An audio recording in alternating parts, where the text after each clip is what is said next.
Salut apprenti, sorti de la bande-annonce de l'épisode 9.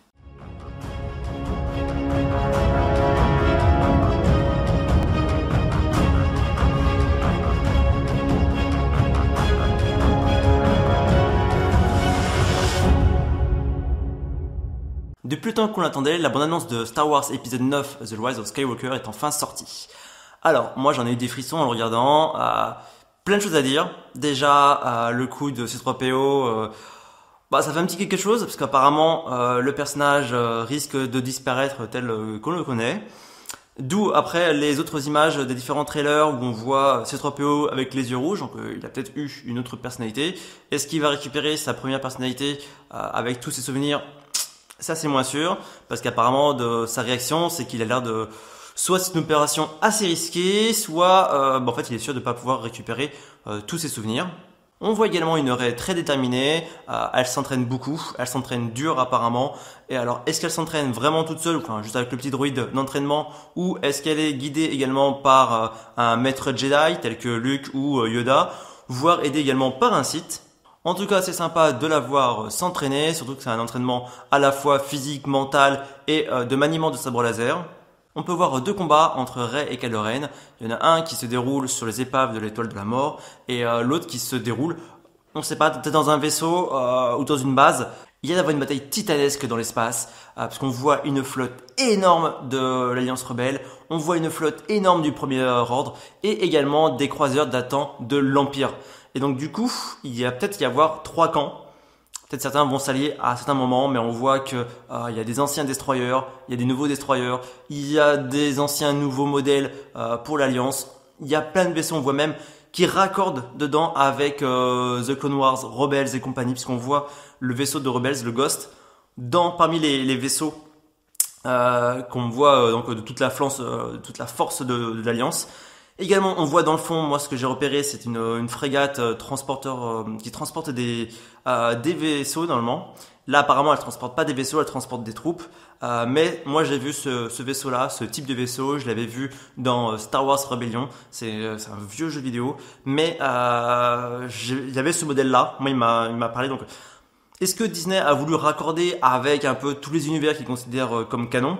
Leur dire voilà, on met tout ça ensemble pour l'épisode 9, faire un truc qui va vraiment faire vibrer tout le monde. Je pense que oui, je pense qu'ils ont fait ça pour la grosse bataille finale. Je pense que ça va être une bataille finale, ça. Je pense pas que ça va être en début de film ni en fin de film. Je pense que voilà, ça va être quelque chose. On va nous amener jusqu'à cette bataille progressivement. Ça va être énorme. Surtout qu'en plus ils ont mis des espèces de chevaux, donc je comprends que c'est des Horbacs. En plus, qu'il se balade sur un destroyer. Donc, est-ce que le destroyer est déjà dans l'espace? Est-ce qu'il est au sol? Est-ce qu'il est juste dans les airs? C'est pas parce que s'ils sont dans l'espace, ça veut dire qu'en fait, il y a un petit bug parce que normalement, il n'y a pas de bouclier. Dans le bouclier d'énergie, il n'y a pas d'oxygène en fait. Donc, comment ça se fait qu'ils sont sur le destroyer? Alors, il y a aussi, on voit à un moment donné une structure de glace, une espèce de gros bloc de glace. Alors, c'est sûr que en regardant les images, c'est pas en fait un iceberg qui flotte, c'est vraiment un énorme, je sais pas appeler ça, enfin un énorme glacier, voilà, dans l'espace. Ça me choque pas en soi, hein, une formation d'eau dans l'espace, surtout qu'on voit que de part et d'autre, ce qu'on pourrait appeler la ligne médiane, les structures déjà du glacier en lui-même n'est pas le même. Puis on voit que dessus il y a des structures artificielles qui ne sont pas les mêmes des deux côtés. On peut voir aussi, alors de dos, Dark Sidious. Oui, alors déjà on entend sa voix quand on le voit. On voit l'habit qu'il avait à la fin, c'est-à-dire l'habit traditionnel on va dire des Sith. Maintenant, est-ce que c'est vraiment Dark Sidious ou est-ce que c'est un droïde qui utilise sa voix ou éventuellement qui a donc un droïde par exemple le messager qui a donc son visage en hologramme, le visage de l'empereur en hologramme. On ne sait pas, ou est-ce que ça serait une autre personne?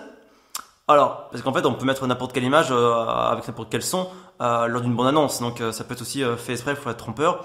Ça pourrait être non plus Luke. Enfin, je pense pas que ce soit Luke, mais bon, ça peut être des personnages qu'elle connaît, parce que du coup, elle reconnaît le personnage. Donc, je vois pas comment Rey aurait pu reconnaître Dark Sidious. Cette musique est vraiment bien choisie pour le trailer. Et en plus de savoir, c'est le dernier film de la saga des Skywalker.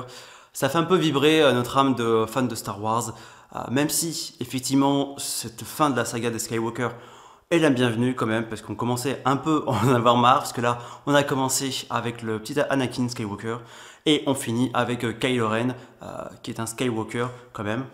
Et j'espère que dans cet épisode 9, il n'y aura pas de passage complètement inutile comme dans l'épisode 8 où dans tout ce qui s'est passé dans la ville casino est strictement inutile pour le film. En fait, il n'y a eu aucune conséquence sur le reste du film, à moins que les conséquences arrivent dans l'épisode 9, sinon ça reste vraiment un passage en plus assez long, totalement inutile. On entend la voix de Luke, on entend la voix de Dark Sidious, on entend après les voix des autres acteurs, mais voilà, donc c'est sûr que Luke et Dark Sidious, à mon avis, ils vont être là, c'est sûr, sinon on ne les aurait pas entendus dans la bande-annonce.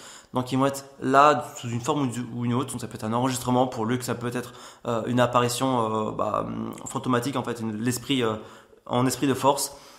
Voilà, j'ai vraiment hâte d'être le 19 décembre pour pouvoir voir Star Wars épisode 9. Je tenais vraiment à te partager mon avis sur The Rise of the Skywalker. N'hésite pas à laisser le tien en commentaire. Si tu aimais bien un pouce bleu, partage la vidéo, ça fait vraiment plaisir. Et abonne-toi si ce n'est pas déjà fait. Si tu t'abonnes, n'oublie pas de cliquer sur la petite cloche pour recevoir les notifications. Merci et à bientôt.